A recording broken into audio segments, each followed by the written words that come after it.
Welcome back to the Patronus Pages. Today we will be doing another reading from The Many Deaths of Harry Potter. Chapter 74, Dead. Lying in the darkness, Harry experienced perfect silence for the first time in his life. Always before there had been the unconscious rhythm of his own breathing, the pace of his own heartbeat, the blood rushing in his ears. Now there was nothing and no one, and the silence was absolute. At first he had no thoughts, simply a basic awareness of existing, but after a time he realized that he was lying on a surface of some kind. He wasn't simply a disembodied existence like Voldemort, he had form and substance. His heart began to beat again, and he heard the rasp of his breath. He became aware that he was naked, which didn't concern him as much as he would have thought. Instead, it seemed mildly interesting, as though the concerns of the world no longer existed for him.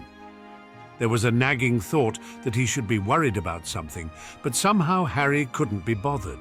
He carried the burden of the world for so long that it felt good to simply lie and rest for a while. Opening his eyes, once he remembered he had eyes, was an effort, but he did so. He discovered that he was in a place of black mists.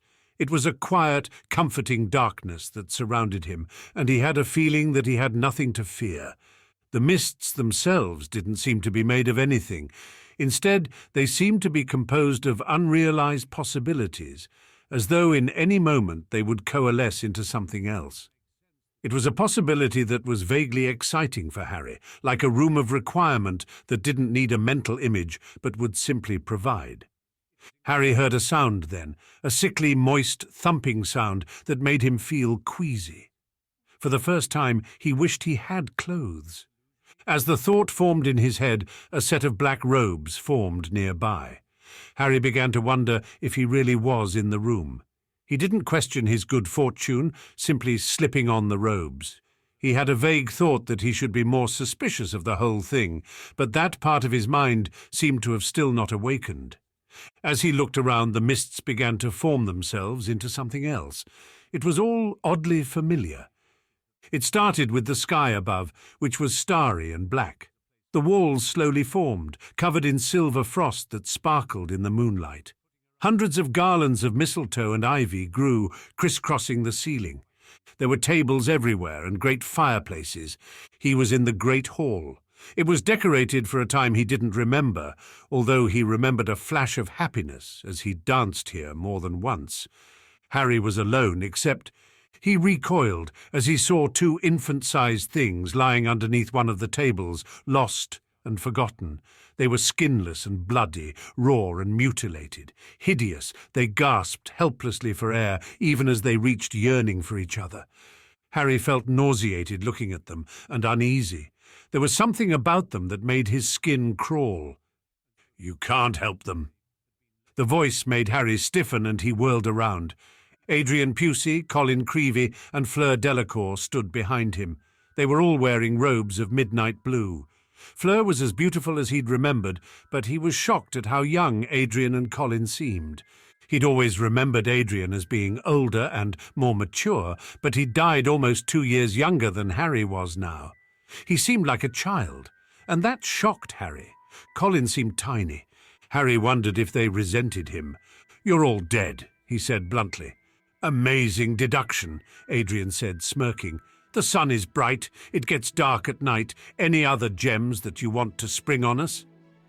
Harry had forgotten how acerbic Adrian could be. He supposed that memory had a tendency to idealize the dead. "Don't listen to him," Fleur said. "Yes, we are dead. I'm sure you have questions." Colin was staring at the two figures under the table, and he turned and said, "Maybe we can talk a little away from those." Harry nodded, and they all slowly walked to the other end of the hall. Fleur sat on the hearth of the great fireplace, and Colin sat down beside her. Adrian stood, staring at Harry expectantly. Harry felt something stinging his eyes, an unfamiliar wetness on his cheeks as he said, "I'm sorry, so sorry." "Why?" Adrian asked, staring at him. "I couldn't save you, any of you," Harry said miserably. "I tried, I swear I did, but nothing seemed to work." I made my own choices, Adrian said. It was part of who I was, not being able to see other people hurt when I could do something to stop it. I wouldn't have been able to live with myself had I run away and left my friends to die. Fleur coughed delicately. I knew there was a chance I would die in the tournament. I didn't know I would die afterward, and I regret the life I would have had with my sister. But it was not you who brought me here, it was them. She glanced back in the direction of the table under which lay two monstrosities. What are they, anyway? Harry asked. We aren't experts by any means, Adrian said. We only know what we were told. Apparently, when you and Voldemort died, you brought him along with you, both of him. Harry blinked. Both of him? It took him a moment to realize. He'd brought the soul fragment that had been inside of him and the soul of Lord Voldemort, the man who had killed him, along at the same time. They can't reunite? Harry asked. Fleur shook her head. They will always long to be reunited, with every fibre of their beings. But what has been done cannot be undone, not without genuine remorse, which they are both incapable of giving. So am I dead? Harry asked. In none of his previous resets had he had visions of any kind, of the Great Hall or anything else. If he was dead, he wanted to get on with it, face whatever fate he had in store for him. He was tired of living an endless loop, and he hoped there was better on the other side. Being trapped in endless resets for all eternity was his idea of hell. Considering that he did not believe himself to be a particularly good person, Harry suspected that might be where he was heading in any case. You are and you aren't, Colin said. He grinned up at Harry. You might say you are in between. So I'm not dead, but I could be. It's up to you, mate, Adrian said.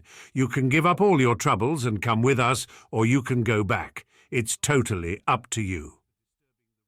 Harry had never had a choice in any of his resets. He really hadn't had a choice in much of his life. He'd bounced from one thing to another, decisions made by the adults in his life, and his own contributions had always been working within the constraints imposed on him by others. It was a little overwhelming. This one decision would impact the rest of his life? Existence? What's it like? Harry asked. If he was to make a decision, he had to know what he was facing. We are forbidden to tell you much, Fleur said, else the living would want to follow the dead well before their time.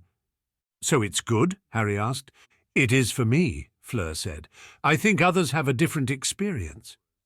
She glanced back at the table under which the Voldemorts lay in endless pain and yearning. If this place was simply a way station between the living and the dead, it was possible that they were both facing something much worse on the other side. It's really good for me, Colin said. He glanced up at Adrian. And we've got each other. Don't you miss everyone? Harry asked. He'd certainly missed all of them, his grief tainted with feelings of guilt about not being able to save them, or even to say the things he wished he'd gotten to say to them before they'd passed. Time isn't the same over there as it is where you come from, Adrian said. We know that everyone will be with us, and it doesn't seem like any time at all before they do. Besides, Colin said, it's so amazing that you don't have time to miss anyone. It might be like that for you, Harry said. I'm not so sure it would be for me. He stared down at his hands for a moment before saying, You died a hero, Adrian, and Colin died an innocent. As for Fleur, well, she's Fleur. Death itself wouldn't want anything bad for her. He glanced back up to see Fleur blushing. For some reason it didn't seem to affect him the way it once had. What did you do that was so wrong? Fleur asked. Harry scowled and looked down at the floor. I murdered and wanted to murder. I schemed and planned and took advantage of my friends. I put people in danger who never should have been in danger. He glanced at Colin, who was staring at him in a disconcerting way. Do you think you will be judged for those things and not for the things you did right? Fleur asked. For every person whose life you saved? You saved those who I couldn't from a troll, Adrian said. A better job and you still just a child? I had friends among the people that you saved from the Dementors, Colin said. Friends that I'll get to see now that I would not have ever gotten to see again. You saved my sister, Fleur said softly. Something that I'll always be grateful for. Now she'll get a chance to live the life she was always meant to live. It's not the same, Harry said irritably.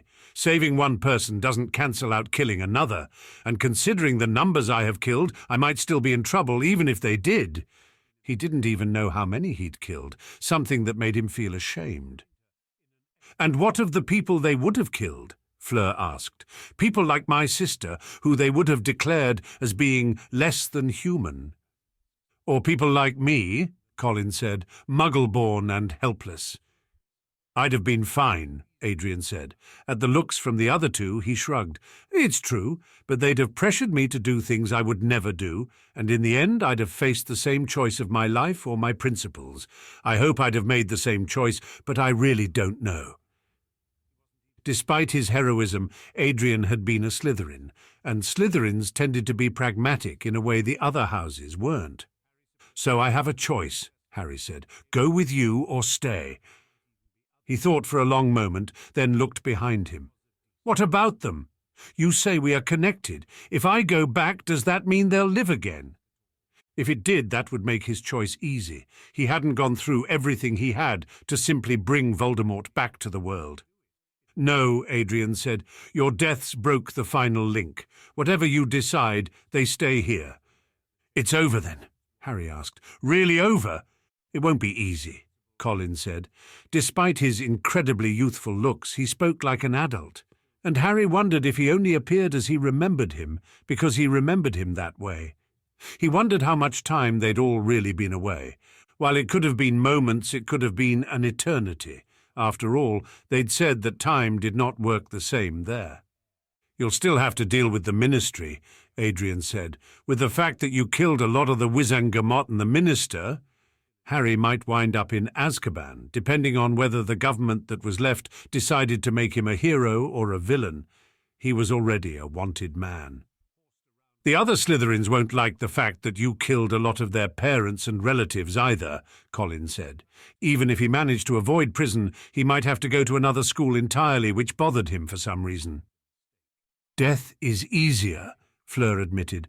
Life is hard, but as wonderful as the place I am now is, I would have loved to have had a chance at a life. There was a wistful tone to her voice, and she stared off into the distance. Harry felt a renewed sense of guilt, and he suspected that he'd always feel that, not matter how long he lived. He should have saved everyone. He should have been smarter, faster, done more, and spent less time on frivolous pursuits. Maybe he could have saved everyone. You could get a girlfriend, finally, Adrian said. Have lots of fights and making up. Some people like that sort of thing. You could have kids, Colin said. He smiled up at Harry. Have a chance to give somebody a better life than what you had. Love is worth hardship, Fleur said, if you are willing to work. He'd always focused so much on survival that he'd let every other part of his life lapse. His vision had narrowed so that survival had been the only thing that mattered. Even the few friends he'd made had always been on the periphery. Even Hermione, his best and truest friend, had been pushed to the side in order to protect her. In another life, they might have been equal partners, working together toward the goal of freeing the world from tyranny. Instead, he'd kept her away from it all, and in the process, he suspected that he'd kept her from reaching her full potential. He could have used the members of Dumbledore's group to better effect, but he'd never trusted any of them, and Dumbledore had kept them separate as a result, perhaps sensing that Harry wouldn't have reacted well. If he went back, he had the habits of a lifetime that wouldn't vanish overnight. He'd still be paranoid, looking for shadows that no longer existed. Of course, some of those shadows might still exist. After all, it was unlikely that Voldemort had brought his entire organization with him to the Ministry.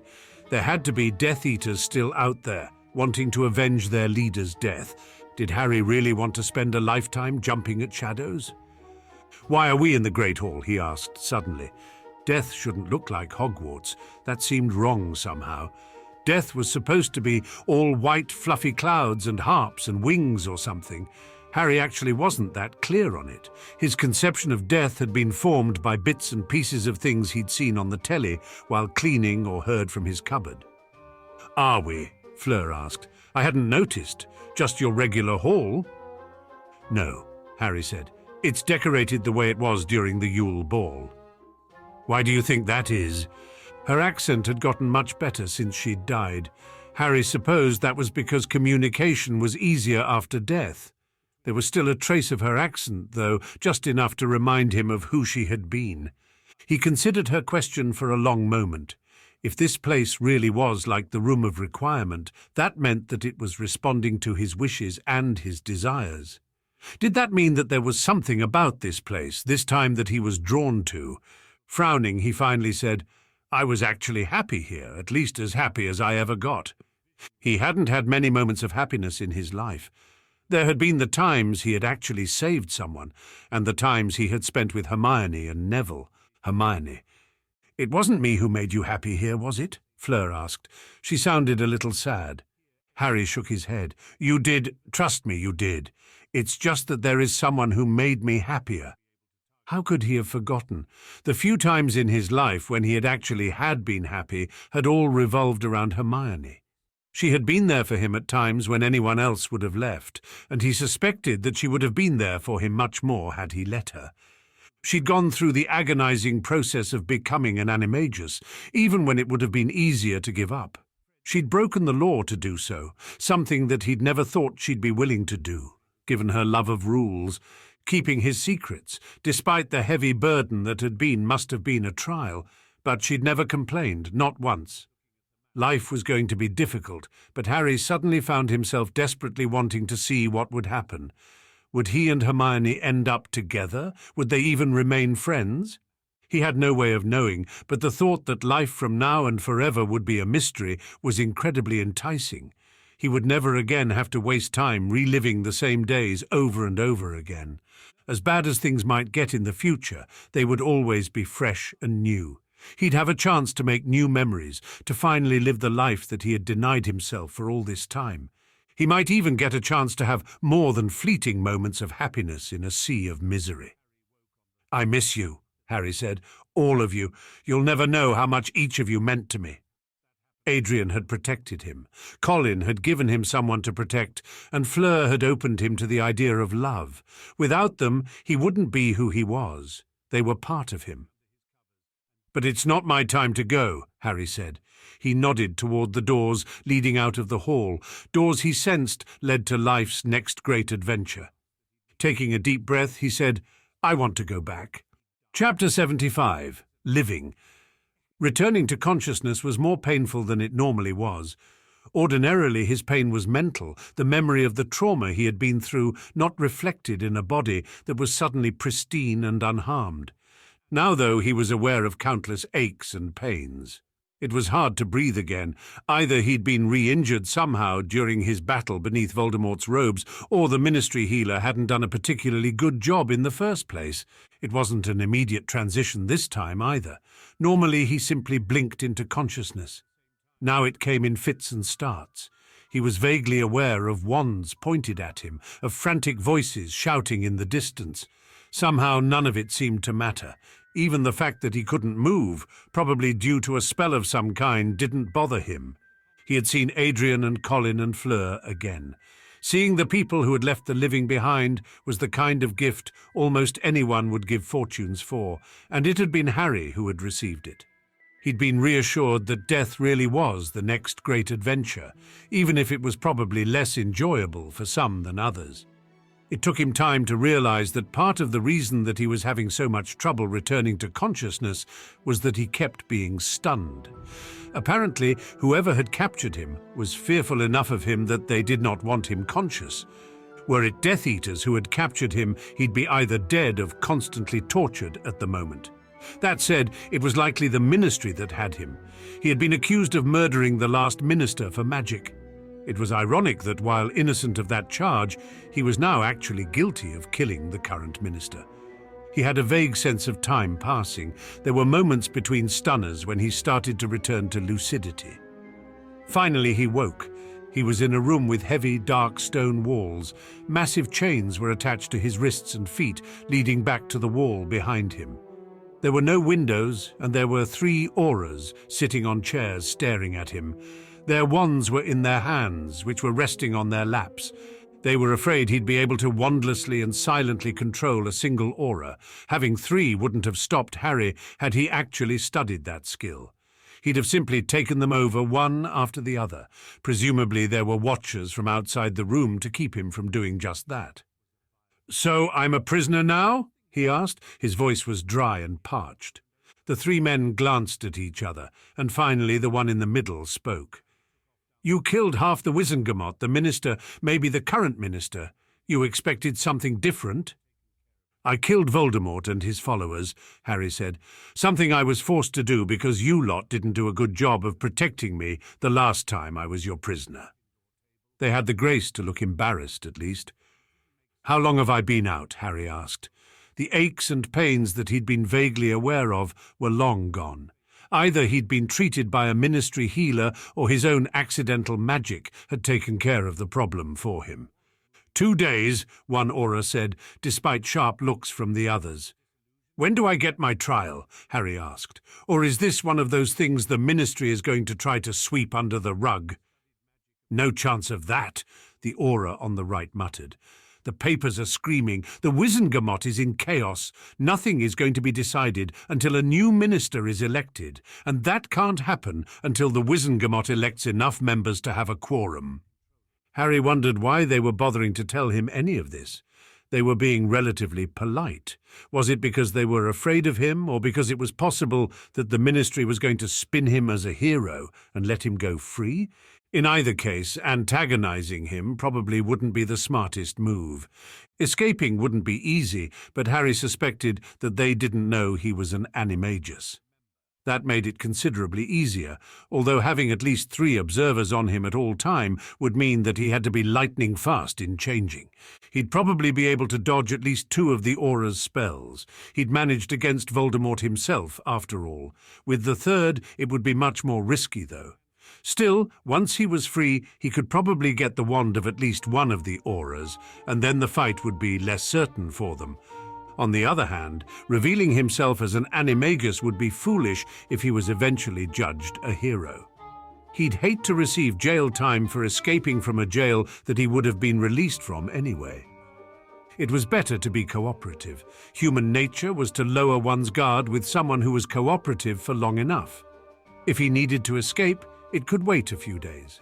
After that, he'd scarper off to America or Australia or maybe someplace in the Caribbean, since they were English-speaking countries, and he no longer had all the time in the world to learn a foreign language. He doubted that his schoolboy French would be enough to get by in France. "I don't suppose any of you play wizarding chess?" Harry asked. They kept rotating his guards. Presumably that was to reduce any sort of influence Harry had over them, either magical or otherwise. All of the guards were polite, but some were more friendly than others. It wasn't until Harry awoke on the 3rd day to see Tonks and Dawlish, the auras who had been his bodyguards at one point in the past, that he began to feel more optimistic. "Hey, Tonks," Harry said. "Dawlish and He didn't know the 3rd aura, who was in his mid-40s. The man wasn't dressed any differently than the other 2, but from the looks given toward him by the other 2, this was someone of importance. "Gawain Robards," the man said. "I'm the new Minister for Magic." "And you came to visit me?" Harry asked. "The man accused of killing 2 of your predecessors." Internally he winced. He'd kept up a pleasant facade for 3 days, but he'd grown more and more irritated at being confined. He'd found his mind wandering more and more to escape, which, considering that Azkaban was an island, probably wouldn't be easy. This was the one situation where being a fish animagus might actually be somewhat useful, although with Harry's luck he'd have just been eaten by a shark. He'd just have to transfigure a boat once he got a wand. Once he was on the open ocean, it might take him forever to find his way to land, but he'd figure it out eventually. "This is my first visit after I was appointed," Robards said. "You apparently have many friends, and the case against you for the terrorist bombing is unraveling as we speak." "Oh," Harry asked. He'd hoped that having killed off the majority of the pureblood faction in the Wizengamot, that the remaining members would appoint those with ideologies more similar to Dumbledore's. With enough of them on his side, it was possible that he would emerge free and clear. However, examination of your wand after you were recovered showed some rather unorthodox spellcasting, along with several unforgivables. I think you'll find that none of the dead were killed with Avada Kedavra spells, Harry said. I only used them on summoned animals. And the Imperius? Robards asked. I used that on an animal as well, Harry said. It even had the virtue of being true, as Bellatrix had been an animal at the moment that he'd cast the spell. Robards grimaced. According to the legilimens working for the Department of Mystery, you are quite the accomplished occlumens. Harry had been feeling occasional brushes against his shields for the last 3 days, part of the reason he'd been so irritable. He'd entertained himself by creating false thoughts and memories for the auras to follow as they sat across from him, playing wizarding chess. Shrugging, Harry said, I get by. Good enough that Veritaserum likely wouldn't work on you, Robards said. He grimaced again. It would be your word against those who were there, and they are all dead. Convenient, that, Harry said. Robards leaned forward. The thing is, no one is quite certain how you pulled it off. You used some unconventional transfigurations, but nothing that could cause the kind of slaughter that we saw in the Ministry. The Muggles have a saying, Harry said. He suppressed a grin. A magician never reveals all his tricks. Robards closed his eyes and sighed heavily. People are saying you are more powerful than Dumbledore and Voldemort put together, Robards said. That's a heavy burden. It'll only matter once I get out, Harry said. Robards stiffened. You're assuming that you will. I saved the wizarding world, Harry said, and the Minister was under Voldemort's control at the time of her death, which I never intended. You aren't saying you didn't kill her, Robards said. I'm not saying I did, Harry said. He'd listened to enough cop shows on the telly through the doors to his cupboard to know how a suspect was supposed to act. And what would you do if you were released? Go back to school, Harry said. It might be a little awkward to go to a school where I'd killed the parents and brothers and uncles of half my house. I might end up at another school. He'd hate to leave Hogwarts and Hermione, but he'd given it a lot of thought, and he wasn't sure he had much of a choice. And after that? Harry shook his head. How much thinking do you think I've done about my future post-Voldemort? I never even bothered to assume I had a future until now. He certainly had no intention of doing something stupid like dragon handling, monster hunting, or curse breaking. He'd been killed often enough that he had no intention of dying again any time soon. Frowning, Harry said, I might go into business with some of my friends. They've got some ideas that could make quite a few galleons, especially with some celebrity endorsements. You don't want to become an aura, Robards asked, or work for the Ministry? Harry shook his head. I've had enough fighting and death for, well, it feels like lifetimes. I think it's time I go into the business of making them laugh instead. The Minister looked oddly relieved. Harry wondered if the man had somehow thought he was coming for his job. It wasn't as though a teenage boy could be made minister anyway, at least as far as Harry knew. Binns should have spent more time talking about how the government worked than goblin rebellions. It seems to me that you have done Wizarding Britain a service, Robards said, and that your being held here was for your own protection. Harry smiled congenially. So I'm free to go then? Robards nodded. Harry glanced down at the shackles on his wrists and ankles, and a moment later, small puffs of smoke came from the keyholes. The shackles came loose a moment later, and Harry stood, rubbing his wrists. Harry! Tonks's shocked exclamation made him look up at the pale faces of the 3 people facing him. The manacles had all been heavily spelled against transfiguration, which would have been enough to stop most wizards. However, Harry had been slipping sweat and saliva into the keyholes for the past 3 days, and his sweat and saliva was certainly vulnerable to transfiguration. There were all sorts of materials that would dissolve metals, although the risk of dissolving his arm with them was fairly high. However, the manacles were thick, and all he had to do was dissolve the internal workings of the lock and get out before it burned any further. He'd been dissolving the locks for days, one tiny piece at a time. It had been something to do, and it would help him keep his animagus abilities secret, which might keep him alive someday. There was a look of fear on Robards' face, one that Harry suspected he'd be seeing a lot from now on. It was all based on a lie, of course. The lie that he'd killed Voldemort through power. That lie might be the one thing that protected him from now on.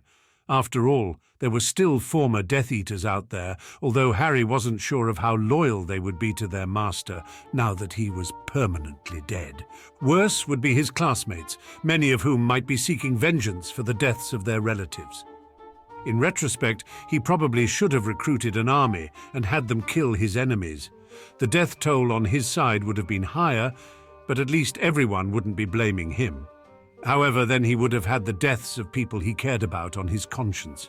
He hadn't allowed himself to care about many people in this life, but the ones he did, he would protect to his last breath.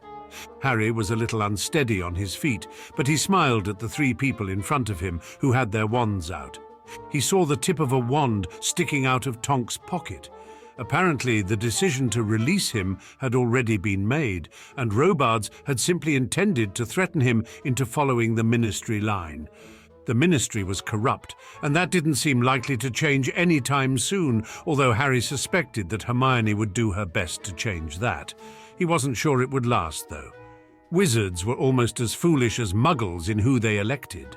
Harry gestured, and his wand was suddenly in his hand. He suspected that neither Tonks nor Dawlish would attack him, but he wasn't sure about the minister. The man's wand came up for a moment, then dropped. "I don't suppose anyone has a comb," Harry said, "and maybe a shower. I hardly think I want to face the press looking like a madman. It might cause a bit of a panic." "I'll see to it," the minister said curtly. He stood up and left suddenly, although Harry noticed that he didn't turn his back to Harry. "You shouldn't provoke him," Tonks said. "You've had enough trouble with ministers already." Both Aurors looked a little nervous around him. Harry wondered how much of it was him breaking supposedly unbreakable locks and how much was his victory over Voldemort. "I'm on a streak," Harry said. At Tonks' expression he said, "But I'll try to be good. What kind of trouble could I possibly get into from here on anyway?" Harry wondered at the fact that neither Auror seemed particularly reassured. He'd have to play up the fear angle for as long as he could. There would be a grace period when no one would attack him for fear of what he might do. Eventually, however, fear always faded, and people became complacent. The only way he'd be able to survive would be to become just as powerful as people thought he was. It might take him a lifetime to match Dumbledore or Voldemort, but now, for once, he had that time. Somehow, now that he knew this was his only life, the time he had left seemed even more precious than it had before. More importantly, he knew the secret to which much of the wizarding world seemed oblivious.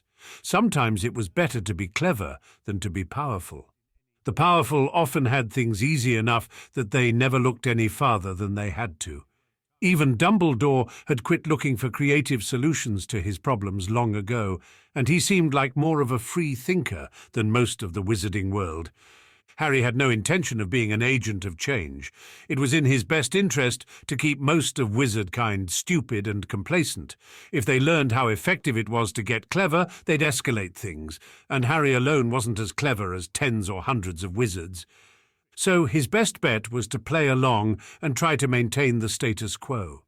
The quicker he could fade into the shadows and become anonymous, the safer he would be. Unfortunately, that probably wasn't going to happen for a long time. He wasn't just the boy who didn't die anymore. He was the teenager who had defeated an army of other wizards. He'd saved the wizarding world single-handed, and as a Slytherin, there would be people worried he planned to become the next Dark Lord. Harry scowled. Living was a lot more complicated than dying had been.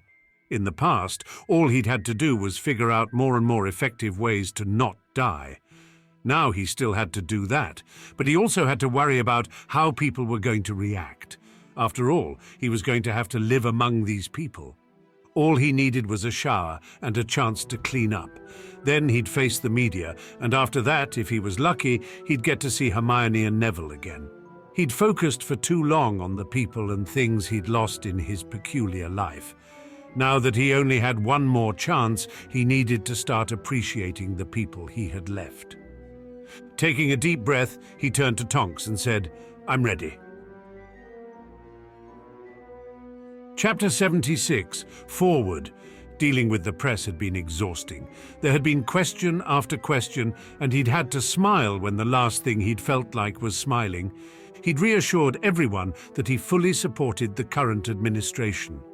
The official position was that the investigation that had claimed he had assassinated the former minister was the work of Death Eaters. His murder of Minister Umbridge didn't even make the papers. The official line was that Voldemort had been the one to kill Umbridge. Harry suspected that the new minister intended to keep her death over his head as a way to keep him under control. The fact that Harry could imagine a half-dozen ways to assassinate him already probably didn't help matters. Fortunately, Harry was smart enough not to say anything about that. After all, he didn't really know the man, and assumed he'd be as good a minister as his predecessors. Of course, that wasn't a particularly high bar to achieve.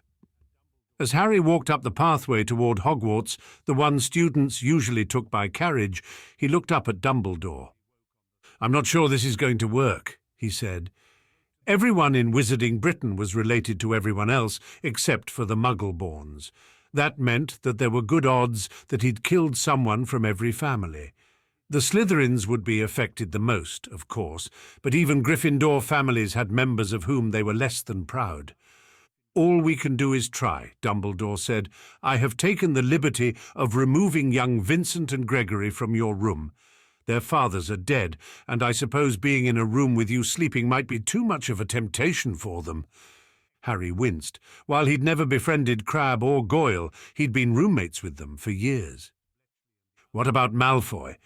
"Young Mr. Malfoy's father was in the Wizengamot during the time of the attack," Dumbledore said. "I gave him the opportunity to leave the room with his friends, and he indicated that he would like to stay." "Why?" Harry asked, although he suspected that he knew. The Malfoys were opportunists. Now that Voldemort was dead, they'd be doing everything they could to distance themselves from him. Remaining as Harry's roommate would be their message to the world that they did not support Death Eater ideologies. Whether Draco agreed with that or not, Harry wasn't sure. "I suspect that Draco was sincere in his wish to remain," Dumbledore said. "You will have to ask him why." Harry wished he'd bothered to learn legilimency. It would be the second skill he learned after apparition. While a skilled Occlumens could fool it, it would make determining who was planning to attack him much easier. He took a deep breath. How the students would react to him was up in the air. It had been a little unnerving dealing with the ministry officials and members of the press. Everyone had a sense of forced cheerfulness about them, one that didn't reach their eyes. It was as though they were waiting for him to lash out and start murdering everyone. If his classmates acted that way, Harry wasn't certain what he would do. If Hermione or Neville or the twins did, it would be beyond horrible. He'd already missed almost a week of classes while he was in prison, missed another year of listening to the sorting ceremony. Harry hadn't realized how much he'd missed the routine, even if he hadn't missed the moments of terror that had come with it. They were waiting for him in a crowd in front of Hogwarts, much like they had at the beginning of the Tri-Wizard tournament while waiting for the other schools. As Harry approached, they stared at him in dead silence. Unlike the adults, they didn't bother to sugarcoat everything with false expressions of cheerfulness. Instead, they simply stared at him. The closer Harry got, the more he could see some of them visibly cringing. The Hufflepuffs seemed most afraid of him. The Slytherins were keeping their reactions carefully under control. The others seemed like a mixed bag, with some of the Gryffindors seeming to openly approve of him, while Ravenclaws seemed more reserved. Harry heard the sound of clapping. Several students stepped aside to reveal the twins, Hermione and Neville. The twins and Neville were clapping, and after a moment a few of the Gryffindors followed suit, although it was sporadic and died out quickly.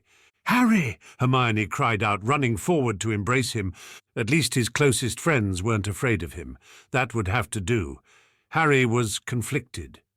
Part of him hated being feared, while another part of him enjoyed it in a strange way.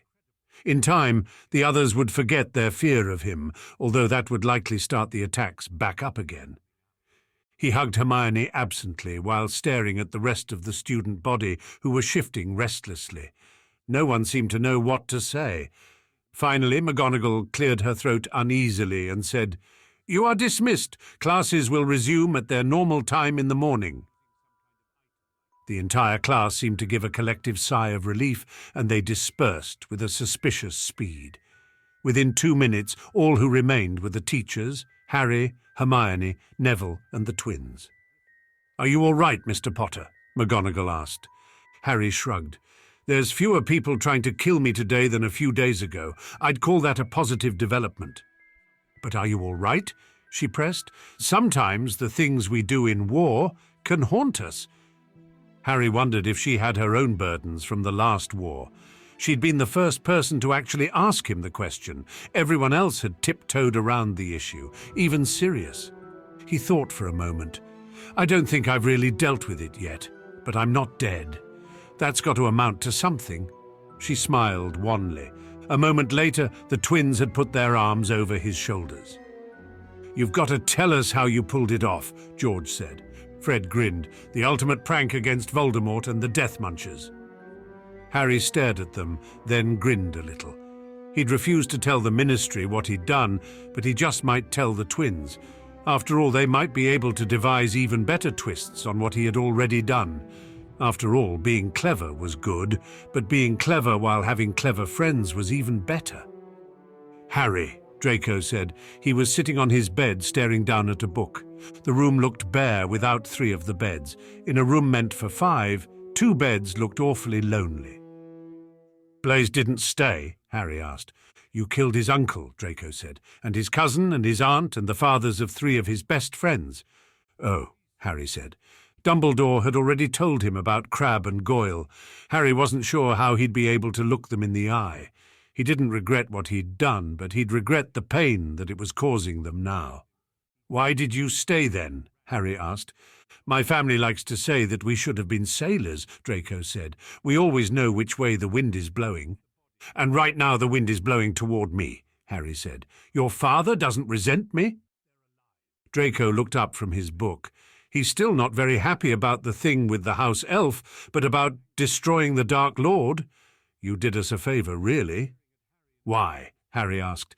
"Even assuming that my father had been with them, which I and my family will always deny, he would never have been anything more than a lackey. Malfoys were never meant to bow a knee to anyone."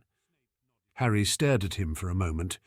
"My mother would like to thank you," Draco said. He pulled up his sleeve, showing an arm that was bare. "Have the Dark Lord come to power, every pureblood would have been forced to take the Dark Mark. We'd have all been forced to do things that we didn't want to do." "I wished everyone thought that way," Harry said.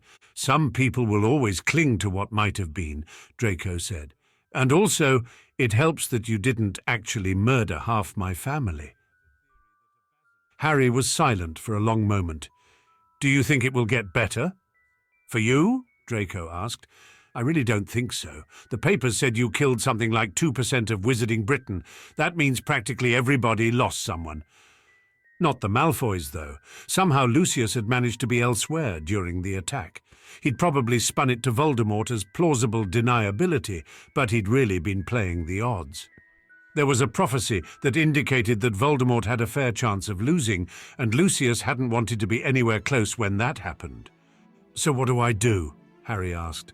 "Die," Draco said. At the expression on Harry's face, he shrugged. "Or at least make everyone think you have.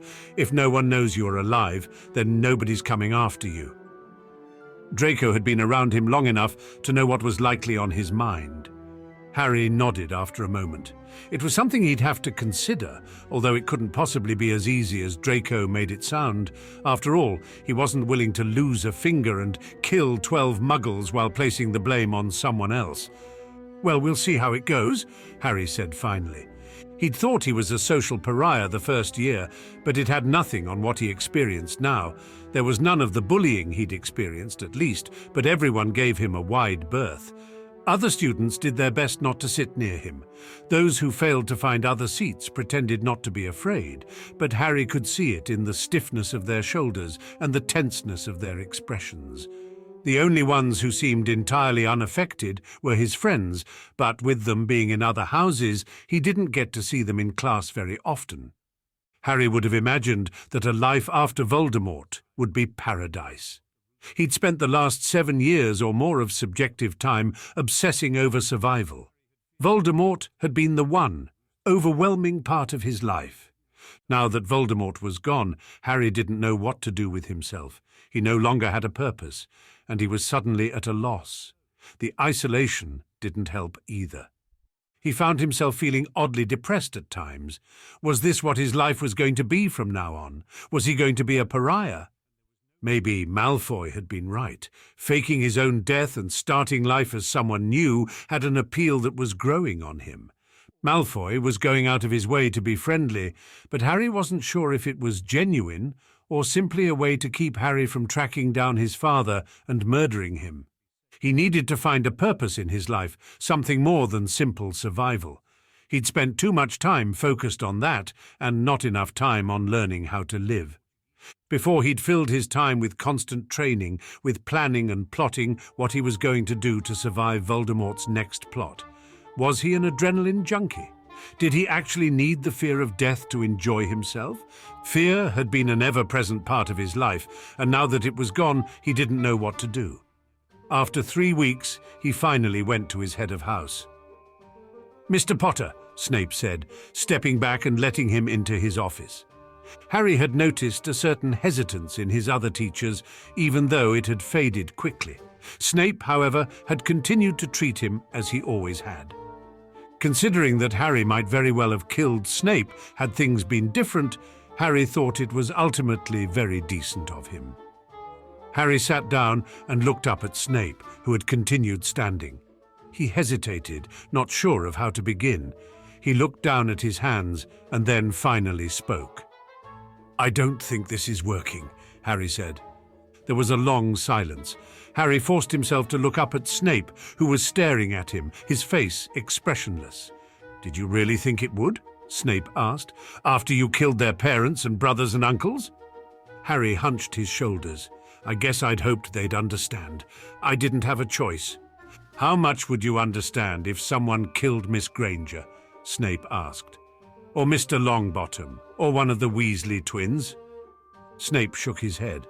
"The last time someone killed someone you cared about, you killed him, and as many people who worked for him as you could find.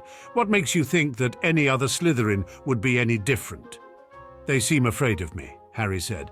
"For now," Snape said, "but human memory is fickle. Eventually someone will decide that you can't be as dangerous as everyone has said, and on that day, you know what will happen." Harry shook his head.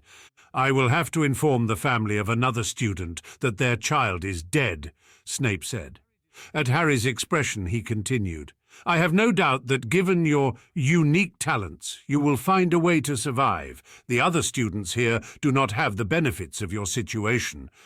None of the other students at Hogwarts had seen real battle, while Harry had grown up seeing nothing but battle.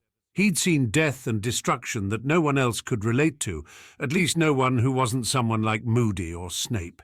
He had more in common with battle-hardened Aurors and former Death Eaters than he did with his own classmates. "I'd hardly call them benefits," Harry said. Apparently Snape knew more about his situation than Harry had thought. Harry suspected that Dumbledore must have shared the truth with him after Voldemort's death. "Have you seen the memories?" Snape nodded. "I'm only surprised there weren't more deaths." As far as Harry was concerned, his own deaths weren't the only ones that mattered. He'd lost Adrian and Colin, Fleur and even Crumb. He now had the deaths of more than 100 wizards weighing on his soul. Harry shrugged. "I worked very hard to make sure there wouldn't be." "Sooner or later you are going to have to leave here," Snape said. "You don't belong here. If you wait until later, there will be bloodshed, and your friends may find themselves in the way." "Won't that happen anyway, even if I'm not here?" Harry asked. "What with them being obvious targets?" "Think like a Slytherin," Snape said. "Convince the world that they are no longer your friends, and they will no longer be targets." Harry's mind raced with possible strategies. It would have to be a particularly nasty falling out to convince anyone. The twins had the acting ability to pull it off, but he wasn't sure about Hermione or Neville. "So what about me?" Harry asked. "You have owls this year," Snape said. "There have been cases where students have been given the tests at non-standard times." "I could pass defense easily," Harry said. "Charms and transfiguration, too. I could probably pass care of magical creatures, but I wouldn't have a chance in history or arithmancy, and my astronomy and herbology scores would be pretty iffy." He didn't mention potions, knowing that Snape would have a pretty good idea where he would likely stand there. "There are private tutors," Snape said. "I know you can afford them. Even if you could not, I know you have an ability to study. If motivated, I'm sure you could learn the year's curriculum in a month." "Motivating me generally involves trying to kill me," Harry said, scowling. "Your classmates will probably begin motivating you sometime in the next few weeks," Snape said. "And as skilled as you are, there are times when even a neophyte gets lucky." Harry nodded grimly. As good as he thought he was, all it would take would be for one of his classmates to get lucky, or for Harry himself to get distracted. Hermione wouldn't be happy that he was leaving, and Neville would be equally as unhappy. However, he was certain that he could convince Dumbledore to allow them to flew to Sirius's house at times when no one knew they were there. He might even be able to sneak into the school to meet them in the room of requirement at times. With his invisibility cloak and his skills at being stealthy, he doubted that he'd have a problem finding his way around.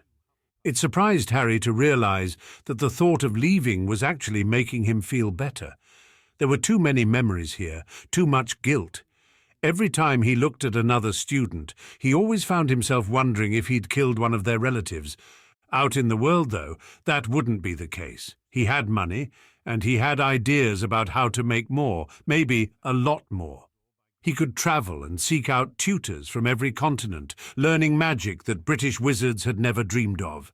In the wilds of America and Australia, Africa and the continent, he might find the skills everyone already thought he had. He might be able to surpass Voldemort or even Dumbledore. Even better, he might find a place where he could live in relative safety and make a home. The general malaise that had been overtaking him for days was lifting as a sense of excitement filled him. Harry was no longer the kind of person who would ever be happy in one place. He needed a purpose in life, something to strive for. Surviving had been that purpose for almost half of his life, longer if his time with the Dursleys counted. That wasn't enough now. He needed to start living, to find a way of life that he enjoyed. He wasn't sure what that would be yet, but he at least had a sense of what direction to look. Staging fights with Hermione and the others, storming out of the school, faking his own death. There were plans to be made, and planning was the thing Harry did best. "Well, I guess that's it then," Harry said. He stood and held his hand out to Snape. "It's been good working with you." For the first and last time, they shook hands. For the first time that Harry could remember, he found himself actually looking forward to the future. Chapter 77, Epilogue. Another year gone, one more to go. Hermione couldn't help but feel a little melancholic. Life at Hogwarts hadn't been the same since Harry had left. Life with Harry had been exciting, if hectic, and that had been with her being on the edges of his life. She couldn't imagine what it would have been like to be him. His plan to fake his own death hadn't panned out at all. No one had believed that someone who could destroy half of Voldemort's Death Eaters in less than an hour would die. Faking his own death was exactly the sort of thing he would do, and everyone knew it. Now stories of him appearing all around the world popped up at times. There was even a segment on Wizarding Radio dedicated to his sightings. In vanishing, Harry had only fueled an intense interest in him. People bragged about having been his classmate when they had been afraid to give him the time of day before. Heroes were always easier to revere from a distance. In his absence, he had grown into a cult figure. No longer just the boy who lived, he was now the boy who fought. People idolized him and feared him in a way that he likely wouldn't have known what to do with had he been around.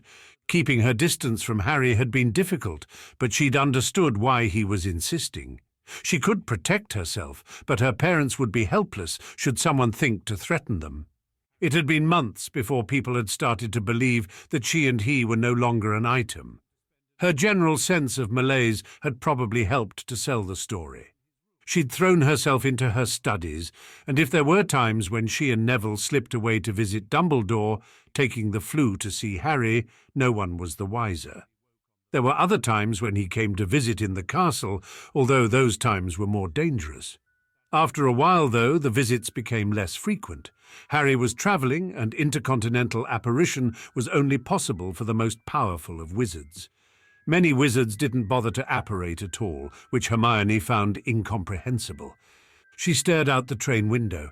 She should have just apparated home instead of bothering to take the train. It had been a sense of nostalgia and the feeling that she wouldn't be riding this train very many times in the future. Still, there were limits to nostalgia, and the train trip seemed longer every year. Muggle trains were considerably faster, not surprising since this one had been stolen in the 1800s. However, the Ministry wasn't likely to steal a more modern train just for the comfort of the students. "So tell us about your new boyfriend," Lavender Brown said, poking her in the shoulder. "Isn't he the third in 2 years?" Neville had gone home with his grandmother, leaving Hermione stuck in a car with some of her less interesting classmates. That might be part of her feeling of malaise. "He's from Brazil," Hermione said shortly. "He's older." "Muggle-born?" Lavender asked. Hermione nodded, turning her face back to the window, hoping that Lavender would get the message that she wasn't in the mood to talk. "And he's going to pick you up from the station? I suppose," Lavender giggled. "He's a brave man if he tries to date Harry Potter's girl." "Harry's got nothing to say about who I date," Hermione said sharply. "He gave up that right almost 2 years ago." "Sorry," Lavender said, although she didn't sound sorry. None of the others seemed to understand the kind of danger that kind of speculation would put her in. In their safe, perfect worlds, that kind of danger was just fiction. They lived in a safe, perfect bubble, where the biggest worries were grades and which boys were going to ask them out. Harry had sacrificed so much for that, and none of them understood it at all.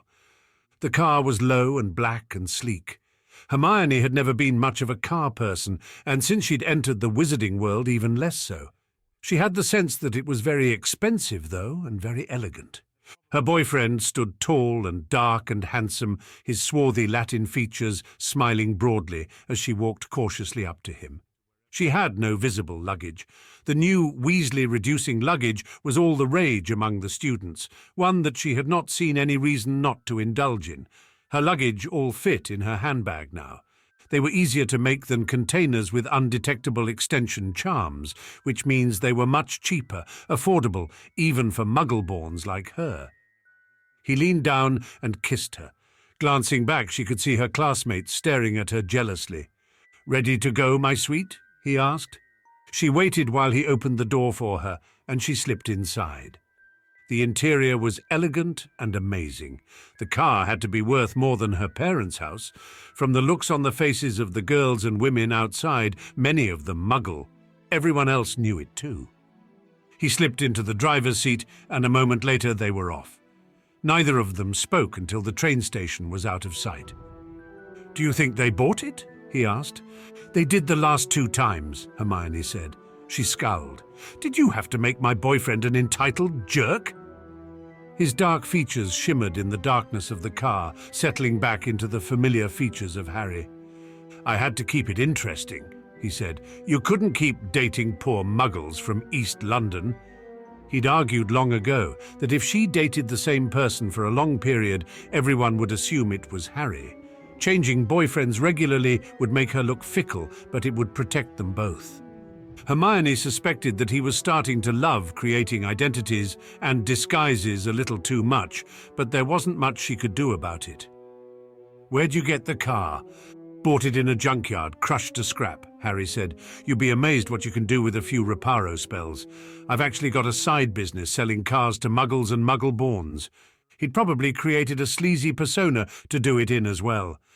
"You hire a few Muggles to look out for good deals, pay them a commission. They know better than to ask questions. I think they think I'm laundering money." "There's been more sightings of you," Hermione said. Were you really in Pamplona at the running of the bulls? Harry snickered. Or climbing Mount Everest, or at Burning Man, whatever that is? He coughed uncomfortably. I actually was at Burning Man. I had to meet a Shoshone shaman. The Native Americans have entire traditions that don't use wands at all. Over the past 2 years, he'd been training with wizards on every continent, witch doctors in the Congo, Native American shaman, sorcerers in the Middle East, and Asian mystics. I thought you'd already trained with Native Americans, she said, glancing at him. He looked healthy and tanned. The perpetual slouch and worry lines that had been an indelible part of his existence at Hogwarts had vanished. There's different traditions in different tribes, Harry said. Some of them are very different from each other. It's made doing things without a wand a lot easier. I'll show you sometime. I don't suppose you met him as yourself? Hermione asked. Harry glanced at her and grinned. No, I was Geoffrey Anderson, Muggle-born from Australia. He'd developed a real talent for acting and languages. He'd fooled her several times just to prove he could do it. It irritated her every time he did it.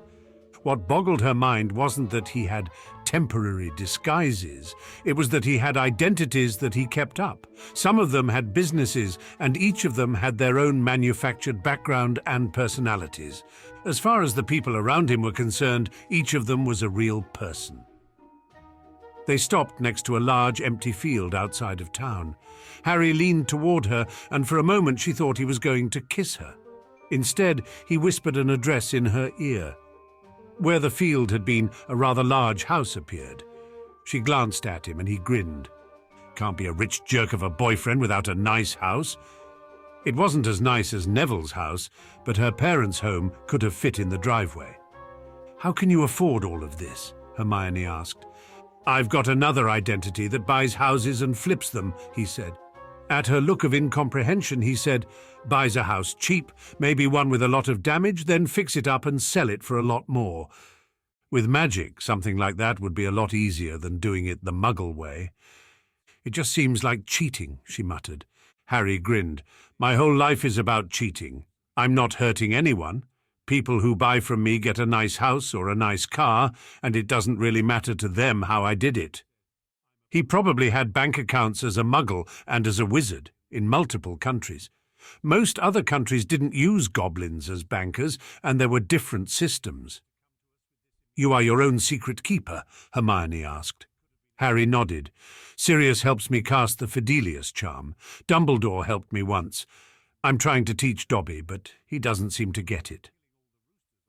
It's illegal to teach wizarding magic to house elves, Hermione said, staring at him. It's only illegal if they catch you, Harry said, grinning. And frankly, I don't care what the Ministry has to say.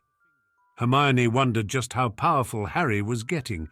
From the things he'd told her over the years, he'd learned things that even Dumbledore didn't know, even if he didn't have the man's vast combat experience or raw power. How many of these places do you have? Hermione asked. A few, Harry said evasively. Most aren't this big, of course. I think it's important to have safe houses that no one knows about, meaning that he kept the locations of his safe houses spread through the people he needed to make him the secret keeper. Doubtlessly, he'd never even tell her where all of them were. The habits of a lifetime were hard to break, after all. Hermione wondered if he'd actually obliviated Sirius as to the location of some of the houses. She hoped he hadn't, but she wouldn't put it past him.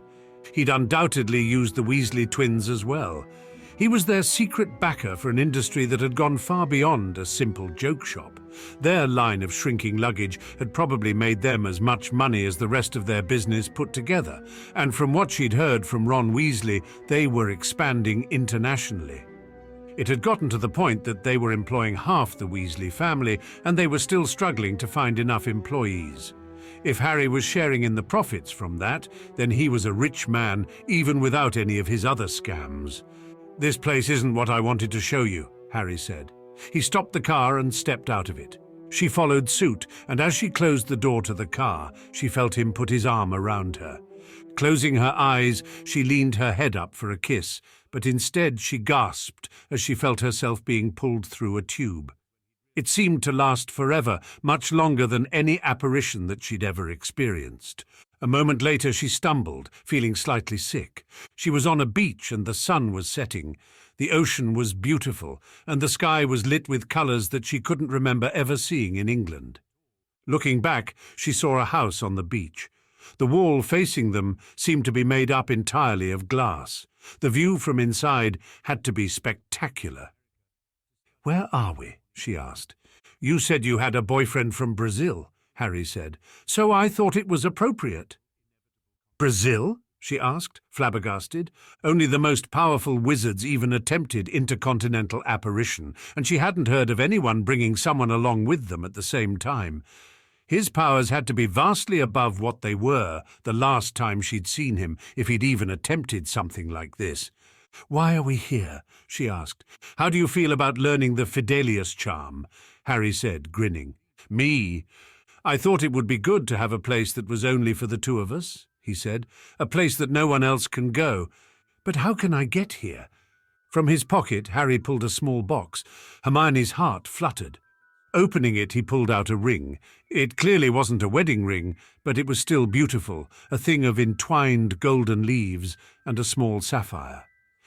"The stone is a portkey, keyed only to you," Harry said. "Touch it 3 times in a row, and you'll be pulled here no matter where you are on the planet." Hermione stared at the ring. It was undoubtedly his way of protecting her, giving her a way to escape that people wouldn't expect, since the jinxes to stop portkeys were different than those to stop apparition. Still, it was the first jewellery he'd ever given her, and her hand trembled a little as he slipped the ring on her finger. "Are you expecting trouble?" she asked. "Always," he said. "There are still pockets of ex-Death Eaters out there. Most of them aren't out for vengeance or anything, but none of them like the Ministry much. If they stumbled across me, they'd attack me if they could." Hermione had heard rumours of groups of terrorists found dead, and not always in Britain either. Some were Muggle terrorists, and others wizard. Many of them had been in places Harry had admitted to having been. She was afraid to ask him about them for fear of what he'd say. Sometimes she wasn't sure she knew him anymore. In some ways she never had. Part of her was looking forward to getting to know him, a task that would likely take a lifetime. She stood watching the sun set for a while in silence. He stood next to her. He had to feel pretty confident that they were isolated if he was standing with her in the open, in his original face. "I've disillusioned us both," Harry said at her expression. He couldn't have gotten through her occlumency shields, which meant that he knew her well enough to know what questions she was likely to ask. That was a little scary. "So where do you go next?" she asked. What she meant to ask was where they were going to go, but for once he wasn't as clued into what she meant. "I'm going to college," he said. "What?" "It's not just magic I've been studying," Harry said. "I've been working hard to get good enough at Muggle subjects to go to college." Why? There had been a time in Hermione's life where the thought of going to college hadn't been a question. It had been the inevitable progression of a smart girl's life, something that simply happened after secondary school ended. The wizarding world seemed almost purposefully designed to thwart that. No education that wasn't about magic after the age of 11 meant that wizards who wanted to return to the Muggle world were woefully unprepared. Catching up with 6 years of education in just 2 years, while simultaneously studying other forms of magic and starting businesses on the side, was the action of a madman. "They try to keep us away from Muggles," Harry said, "but I think that combining magic and science will be the next great innovation that finally pushes us out of the Middle Ages." "So what will you study?" Hermione asked. "Chemistry," Harry said, "and maybe a little physics." "Creating new magic is dangerous," Hermione said. "That's how Luna's mother died." Harry grinned. "I'm just a risk-taker, I guess. The thing is, I can't study everything. No one person can learn enough to really make a fundamental change in the nature of magical theory." "What are you saying?" Hermione asked. "I need some really smart, really motivated people to follow me and learn other things. Medicine, biology, the pure sciences. I think wizards have been working alone for far too long. We need to create a think tank to create things that neither Muggles or wizards ever imagined. And you want me to be one of these people?" When I think of smart and motivated people, your name is at the top of every list. Hermione had been hoping for a romantic weekend, but this was something completely different. It would be very difficult, catching up with everything she had missed. Yet somehow the challenge appealed to her. The Ministry had restricted what magic could be researched for a long time. Anything they didn't approve of was declared to be dark. Some of those designations Hermione agreed with, and some she didn't. What Harry was suggesting was likely to be illegal, or would be made illegal shortly after the Ministry found out about it. The Ministry wanted to create a world where wizards couldn't live in the Muggle world.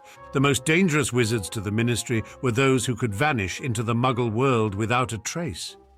"You know this will cause trouble, don't you?" Hermione asked. Harry smirked. Sighing, Hermione said, "And I suppose you want me to do all this extra studying on my own time?" "Revise your papers a couple fewer times and you ought to have plenty of time." "Fine," she said, pretending to be irritated. He saw through her, of course. "Ready for that weekend I promised you." Glancing back at the beach house, it was Hermione's turn to grin. "I'll race you," he said. Laughing, Hermione chased Harry across the sand. Life with Harry was never going to be conventional, but more and more she saw him beginning to relax and enjoy life. The dark spectre of the past would always be part of him, but he was learning to make peace with it. His childhood had been all about death, but that didn't mean that his future had to be. Life could be good, and Hermione was determined to be there as Harry learned just how good life could be. Seeing him smile was the best reward. That concludes the many deaths of Harry Potter. We hope you enjoyed this fan fiction, and be sure to subscribe to this channel as we will be uploading many more great stories.